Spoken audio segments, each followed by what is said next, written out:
ምግብ ከመጠጥ ተቆጥበን ውለን ሰውነታችን ደክሞ ነገር ግን ከጾማችን ምንም አይነት የምናገኘው ትርፍ የለም አጅር إذا لم يكن في السمع مني تساون وفي بصري غض وفي منطقي صمت فحظي إذا من صومي الجوع والظما فإن قلت إني صمت يومي فما صمت قال بعض السلف أهون الصيام ترك الشراب والطعام በጣም ቀላል ጾም ማለት መብላትና መጠጣት መተው ነው። السلام عليكم ورحمة الله በፕሮግራማችን መሰረት ስለ ረመዳን የምንተዋወስበትን የረመዳን መልእክት አንድ ብለን ዛሬ ጀምረናል።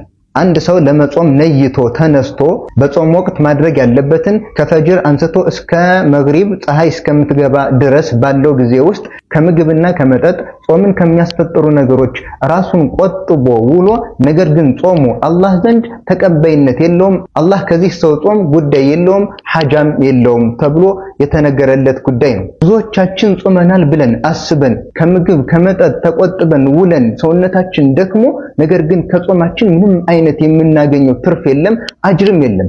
በምን ምክንያት? አንድ ጉዳይን ባለማስተዋላችን ምክንያት። ይሄም ምንድነው?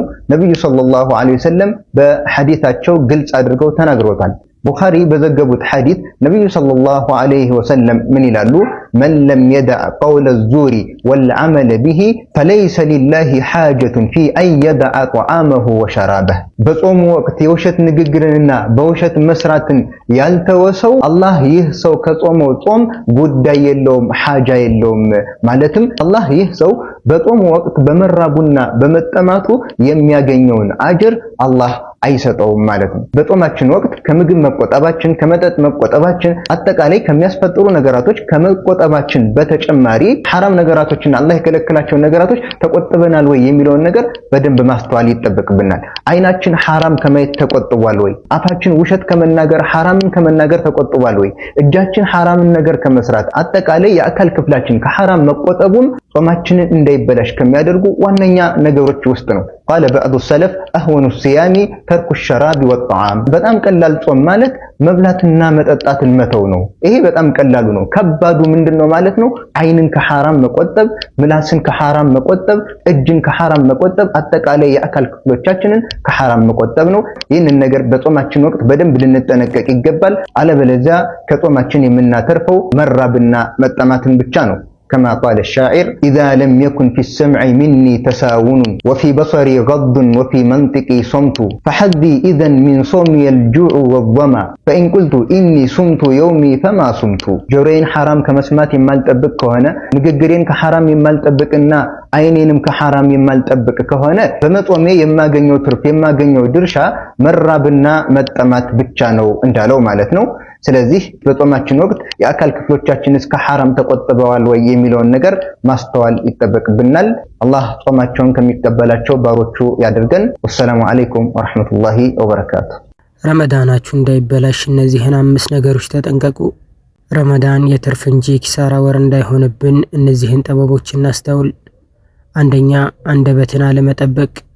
በሐሜት በውሸትና በከንቱ ወሬ ጾምን ባዶ እንዳናደርገው። ጾም ከምግብ ብቻ ሳይሆን ከክፉ ንግግርም መከልከል ነው። ጾመኛ ሆነን ካስታወክን ጾማችን ይፈርሳል። አቡ ሁረይራ ረዲየላሁ ዐንሁ ባስተላለፉት ሐዲስ የአላህ መልእክተኛ ሰለላሁ ዐለይሂ ወሰለም እንዲህ ብለዋል፣ ሳያስብ ያስታወከ ሰው የዛን ቀን ጾም መካስ የለበትም። አውቆ ያስታወከ ሰው ግን መካስ አለበት። ስለዚህ በህመም ወይም በሌላ ምክንያት ካስታወክን ችግር የለውም። ነገር ግን አውቀን ካስታወክን ጾማችን ይፈርሳል። 7 ነገሮች ጾምን ያበላሻሉ። እነዚህ 7 ነገሮች ምንድናቸው የሚለውን በዛሬ ቪዲዮ አብራራላችኋለሁ። ይሄ ቪዲዮ ጠቃሚ ስለሆነ ላይክ፣ ሼር፣ ሪፖስት በማድረግ የአጅሩ ተካፋይ ነው።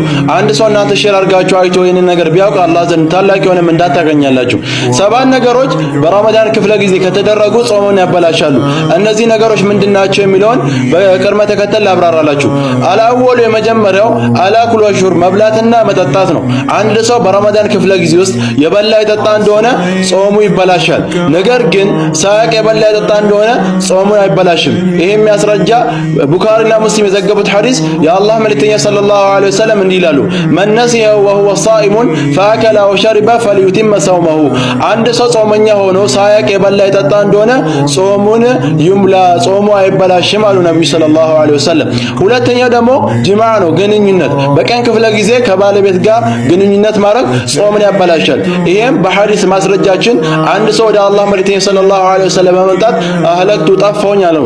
ነብዩ ሰለላሁ ዐለይሂ ወሰለም ማአህለከ ከምንድን ያጠፋ ብሎ በጠየቁት ሰዓት ከባለቤቴ ጋር በቀን በረመዳን ግንኙነት አረኩኝ አላቸው። ይሄም ሐዲስ የሚያሳየው በቀን ክፍለ ጊዜ ከባለቤት ጋር መገናኘት እንደማይቻል ነው። አንድ ሰው በቀን ክፍለ ጊዜ ከባለቤቱ ጋር የተገናኘ እንደሆነ ቀዳ አለበት፣ ከፋራም አለበት ነው። ነገር ግን በሌሊት ክፍለ ጊዜ ከባለቤት ጋር መገናኘት ይቻላል። ሁለተኛ ደግሞ የዘር ፈሳሽን በረመዳን ክፍለ ጊዜ ውስጥ ማውጣት ነው። ይሄም ጾምን ያበላሻል። ዑለሞች ምን ይላሉ? ኢዛ አንዘለ ሳኢሙ ቢሸህወቲን ፈሰደ ሰውሙሁ። አንድ ጾመኛ የሆነ ሰው የዘር ፈሳሽን በረመዳን ክፍለ ጊዜ ያወጣ እንደሆነ ጾሙ ይበላሻል። ያለ ፍላጎቱ ከሆነ ግን ላ የፍሱዱ ሰውመሁ፣ ጾሙ አይበላሽም ይላሉ። አራተኛው ደግሞ ማስታወክ ነው። አንድ ሰው እያወቀ ያስታወከ እንደሆነ ጾሙ ይበላሻል። ምን አሉ ነብዩ ሰለላሁ ዐለይሂ ወሰለም? መን ዘረዐሁ ቀዩ ፈላ ቀዳ ዐለይሂ። ሳይፈልግ ያስታወከ እንደሆነ በሱ ላይ ቀዳ የለበትም፣ ጾሙ አይበላሽም። ወመን ኢስተቃ ዐምደን ሆን ብሎ ያስታወከ እንደሆነ ፈልየቅዲ፣ ቀዳ ያውጣሉ ነብዩ ሰለላሁ ዐለይሂ ወሰለም። አምስተኛው ደግሞ ሐይድ ወኒፋስ ነው። የወር አበባና የወሊድ ደም ነው። አንድ ሴት የወር አበባ ወይም የወሊድ ደም ላይ ከሆነች ጾሟ ተበላሽቷል፣ ቀዳ ማውጣት አለባት ነው። ስድስተኛው ደግሞ ሪዳ ከእስልምና መውጣት ነው። አንድ ሰው ከእስልምና ከወጣ ኢጅማዑል ዑለሞች ተስማምተውበታል፣ ጾሙ ተበላሽቷል ነው።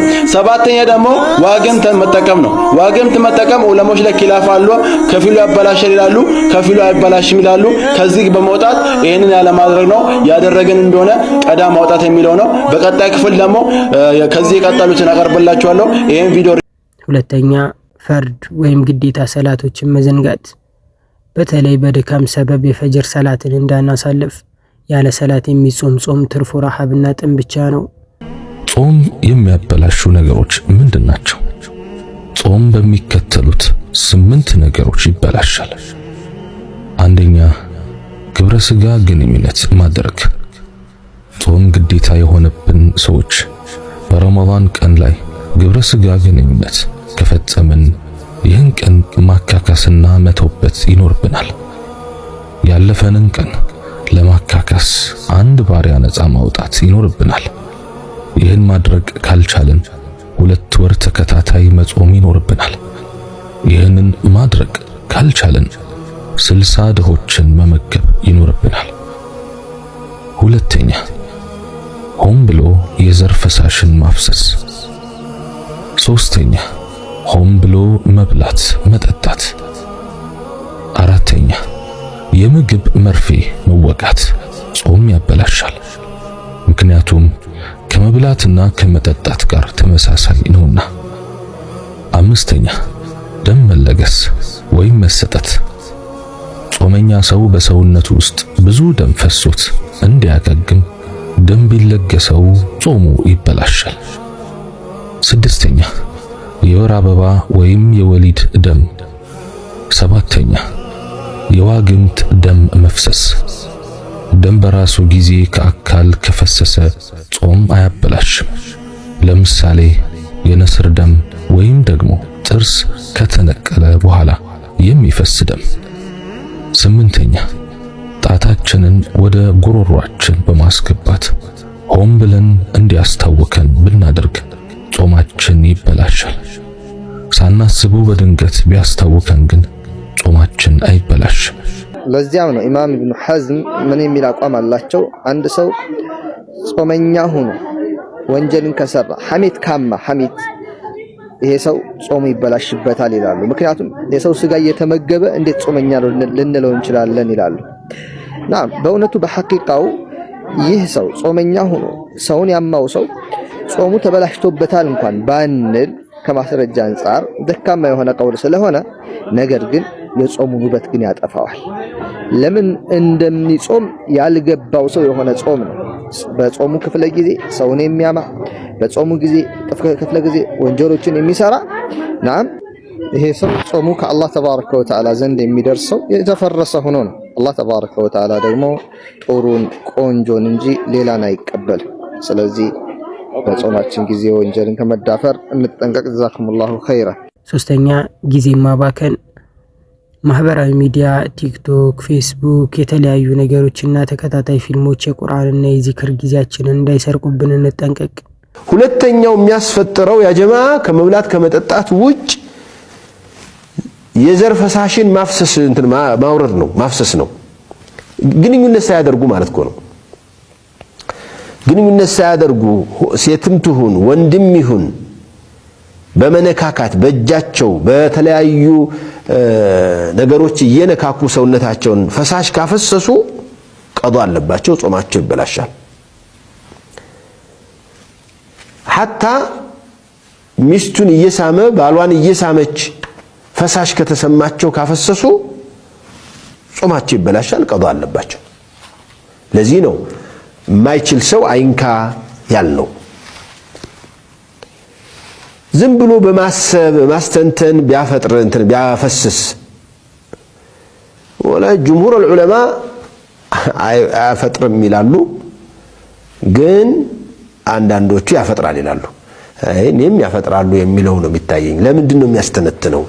ለምንድን ነው ራሱን ያላሸነፈው በጾም?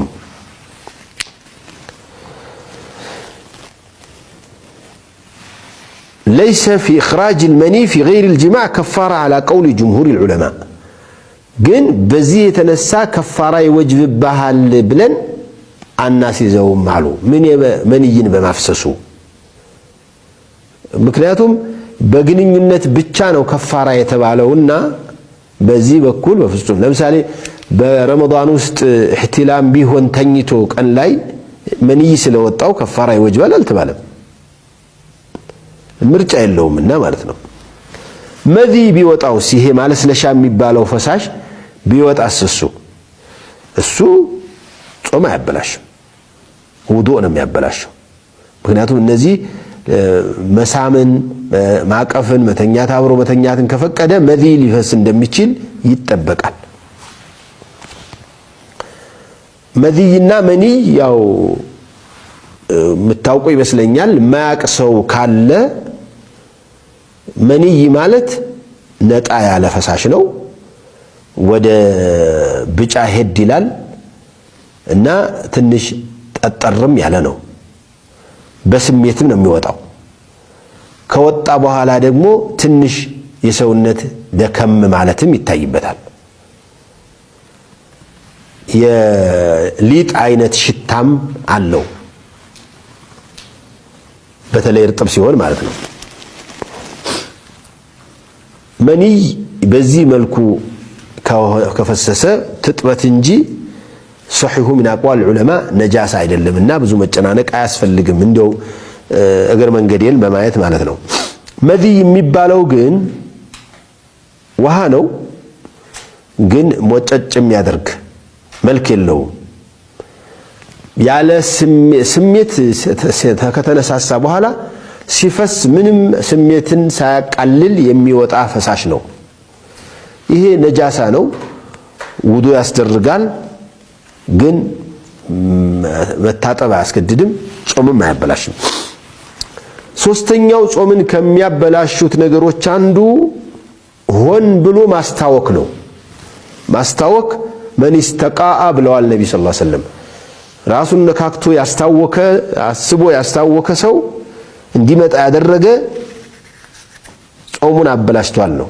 አማ ምን ዘርዐሁ القيء እምቢ ብሎ ታሸንፎት የወጣበት ሰው ግን ምንም ችግር የለበትም፣ ቀዳም የለበትም። ማቀርሸት ለምሳሌ ቅርሻት ቢወጣ ጾሙ አይበላሽም። አራተኛ ንዴትን አለመቆጣጠር። ጾመኛ ነኝ በሚል ሰበብ በሰዎች ላይ መቆጣትና መነጫነጭ ተገቢ አይደለም። ጾም የትዕግስት ትምህርት ቤት ነው። ይኸው ረመዳን ላይ የተነገሩ ብዙ ትሩፋቶችና ፈዳኢሎች አሉ። ረመዳን የጾመ እንዲህ ያገኛል ተብሎ ብዙ ተዘርዝረዋል። እነዚህ በረመዳን የሚገኙ ትሩፋቶች፣ ምንዳዎች ረመዳንን በአግባቡ ለጾመ ሰውን የሚገኙት ስራውን ላሟላና ላስተካ ያስተካከለ ሰው ነው የሚታደሉት።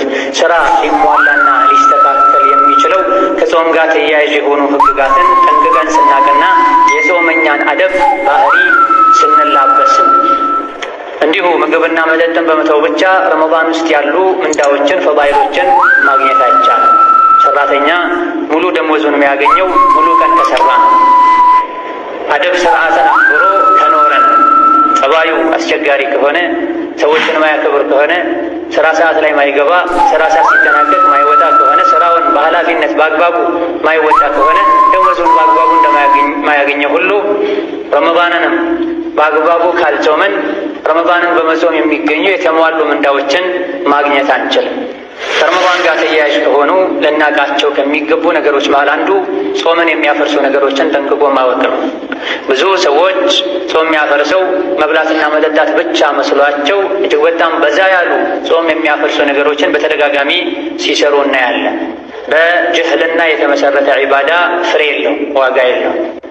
ነቢይን ዓለይሂ ሰላቱ ወሰላም አላህ ዝክር በል፣ ቁርአን ቅራ፣ ዳዕዋ አድርግ ከማለቱ በፊት እወቅ ነው ያላቸው፣ ተማር ነው ያላቸው።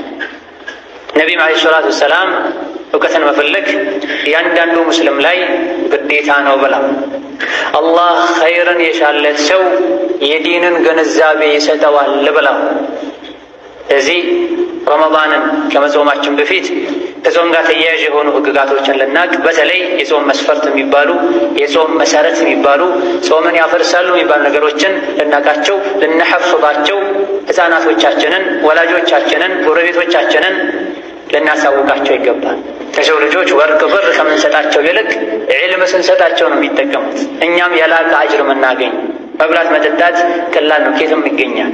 ነገር ግን የቀልብ መንፈስ የሆነው የቀልብ ሩህ የሆነው እውቀት የሰው ልጆችን ጀነት የሚያስገባው እውቀት ጠቃሚ ስጦታ ማለት ይሄ ትልቅ ሀብት ማለት ይሄ። ለዚህ ነው አላህ ቁል ቢፈድሊላሂ ወቢረሕመቲሂ ፈቢዛሊከ ፈልየፍረሑ ያ ቁርአን ማውረድ፣ ቁርአንን መቅራት በመቻል ቁርአንን በማወቅ ሰዎች ይደሰቱ ብሏል አላህ ተባረከ ወተዓላ።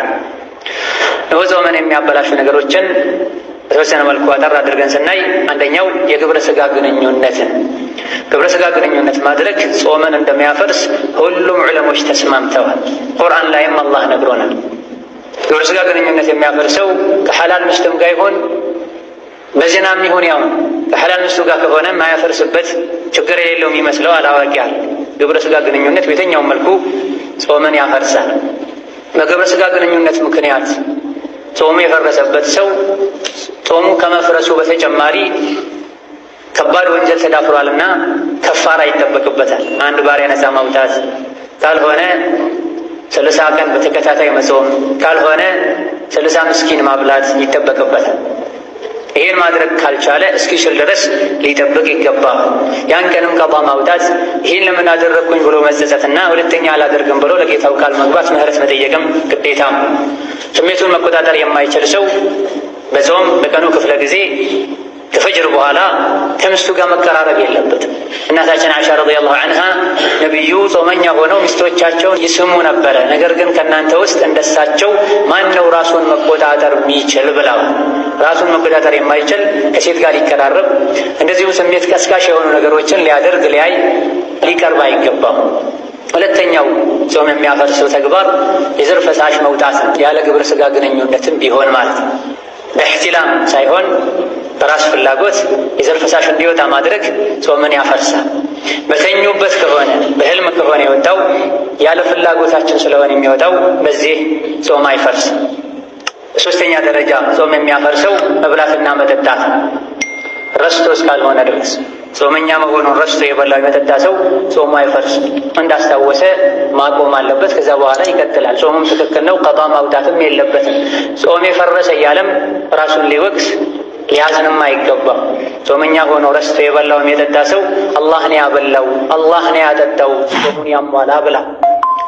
በአራተኛ ደረጃ ጾም የሚያፈርሰው ማንኛውም በራስ ፍላጎት በአፍ ወይም በአፍንጫ በኩል ወደ ሆድ የሚገባ ነገር በሙሉ ጾምን ያፈርሳል። ማንኛውም በአፍ ወይም በአፍንጫ በኩል በራስ ፍላጎት ጾመኛ መሆንን ከማወቅና ከማስታወስ ጋር ወደ ሆድ የሚደርስ ነገር በሙሉ ጾምን ያፈርሳል። በሆኖም አፍን አፍንጫን መጠበቅ ነው ከተለያዩ ነገሮች። ውዱእ ያደረጉ በአፋቸው በኩል ሲግመጠመጡ ውሃ የሚገባባቸው ሰዎች ሊኖሩ ይችላል። በጥንቃቄ ጉድለት ከሆነ ጾም ይፈርሳል። ጥንቃቄ ከማድረግ ጋር ሳያውቁ ከሆነ በዚህ ጾም አይፈርስም።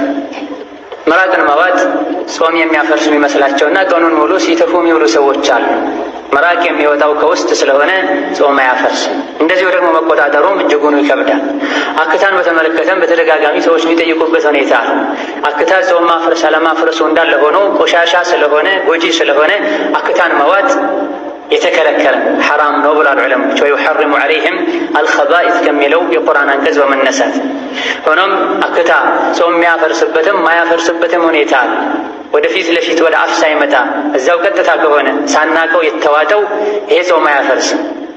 ነገር ግን ወደ አፍ ፊት ለፊት ከመጣ በኋላ ከሆነ የተዋጠው ከላይ ስለሆነ አክታ የሚወርደው ጭንቅላት ስለሆነ የሚወርደው ከውጭ እንደገባ ነገር ነውና የሚቆጠረው ሆን ብሎ አውቆ መዋጡን ጾም ያፈርሳል። በከዳልክ ቆሻሻና ጎጂ ስለሆነም መዋጡ ወንጀለኛ ያደርጋል።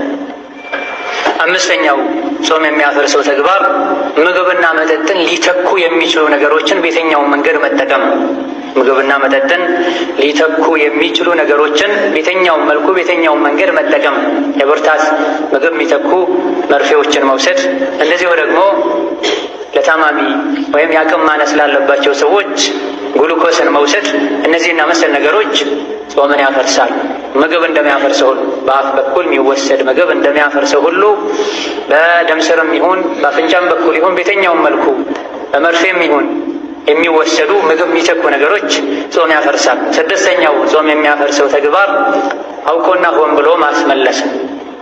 አውቆና ሆን ብሎ ማስመለስ። ይህ ላይ በተወሰነ መልኩ በዑለሞች መሃል ኺላፍ ያለበት ጉዳይ ሲሆን በላጩና የተሻለው ለጥንቃቄ አለማድረግ። አምስተኛ ምግብ ላይ ማተኮር። ረመዳን የኢባዳ ወር እንጂ የመብል ወር አይደለም።